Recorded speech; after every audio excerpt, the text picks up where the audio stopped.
Opportunity first and foremost to thank the members of the two committees, Education and Research and Budget and Appropriations Committee, for their dedication in this process. Mr. Speaker, the 2021-2022 proposed budget for the education sector, which has got 6 spending agencies, is currently standing at 503 billion, and it is the second. This sector ranks among the highest in terms of resource allocation in the budget, Mr. Speaker, and I want to take this opportunity to thank the government for according us the support, even if the resources are not enough. Mr. Speaker, the various areas of spending which have been given priority in the budget include resources to support free primary and secondary education, school infrastructure improvement, funding of the university education and management of teacher resources, as well as expansion of the TVET, the various TVET institutions in the country. Mr. Speaker, as part of our oversight role in the budget, allow me to point out some key issues which the committee observed during the proposed budget for education sector and which the committee tried to address in its review of the budget estimates.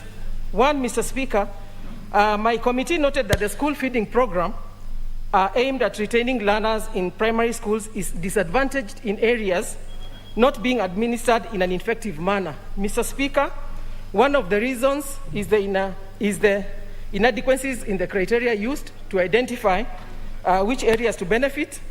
And Mr. Speaker, we have quickly requested the ministry to review the policy to ensure that areas are mapped again so that we can even have the slum areas reached with this program.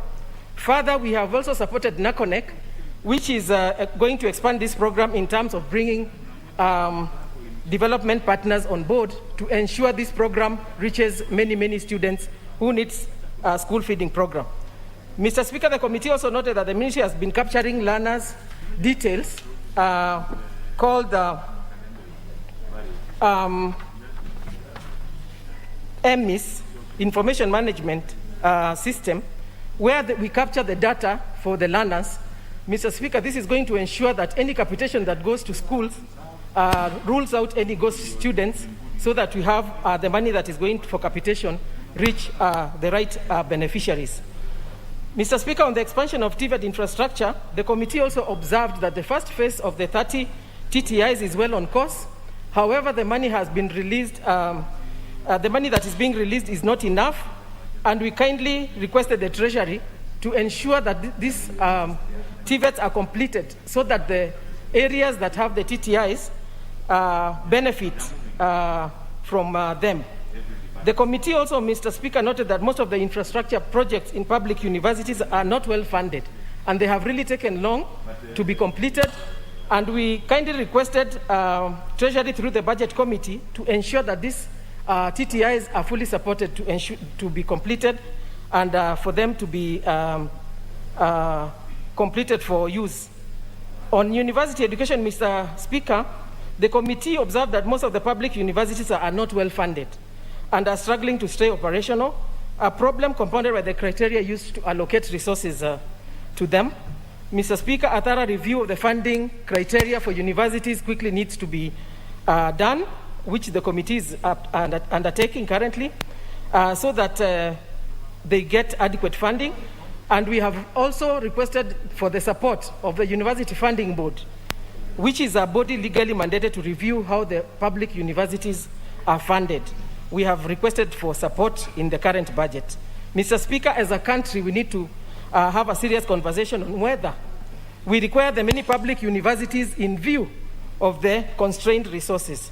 Mr. Speaker, this is a discourse which needs to be opened up for members to discuss. Mr. Speaker, with the current rollout of the CBC, there is need to ensure that the many examination assessments which will be required, they will be in a safe custody, and that is why the committee is supporting the completion of the Mitihani House, as the budget chair has said, because this Mitihani House has told for the last 35 years. And my committee is very committed to have this house completed, because in the new CBC, we are going to have many assessments that will be done, and we need to have them done locally, because currently we are having the exams printed outside, and it's very expensive. It would be prudent to complete this construction, Mr. Speaker, so that the security of examinations and exam materials are guaranteed as the country implements the new CBC. Mr. Speaker, still on the issue of the implementation of the new curriculum, the committee noted that the newly established State Department for implementation of curriculum reforms has unfortunately not been supported in the current budget. This is going to throw the education sector in disarray, Mr. Speaker, despite the House having approved the appointment of the Principal Secretary. Mr. Speaker, this may delay the operationalization of this very important department, hence derailing the smooth implementation of the new curriculum. The National Treasury should ensure that this department is provided with resources so that the rollout of the curriculum reforms is done properly, Mr. Speaker. Mr. Speaker, lastly, I'd like to comment on the issue of recruitment of teachers, which is dear to members of this House, Mr. Speaker. Given the government's 100% transition and the issue of the new curriculum reforms, we will need a higher number of teachers hired so that we can ensure that the 100% transition takes place properly. We also need infrastructure because of the same 100% transition, Mr. Speaker. Mr. Speaker, the TSC has been allocated 2.5B to hire only 5,000 teachers for secondary schools, which is hardly enough given the prevailing teaching resources, Mr. Speaker. We, as a committee, Mr. Speaker, we requested the Treasury through the Budget Committee to give us an additional 5,000 teachers so that this time we hire 10,000 teachers so that we can have enough, at least a good number of teachers being hired in the constituencies. Mr. Speaker, not related to the budget but related to the issue of the TSC policy, honorable members should know that we are relooking at the Act to ensure that when the teachers are being hired, we have 70-30%, 70 being the local people being hired and 30% maybe from external. So members, kindly just know that we are looking at that policy to ensure we hire teachers locally first, the 70%, and 30% externally, so that we ensure our people also get to be hired first, the people we represent.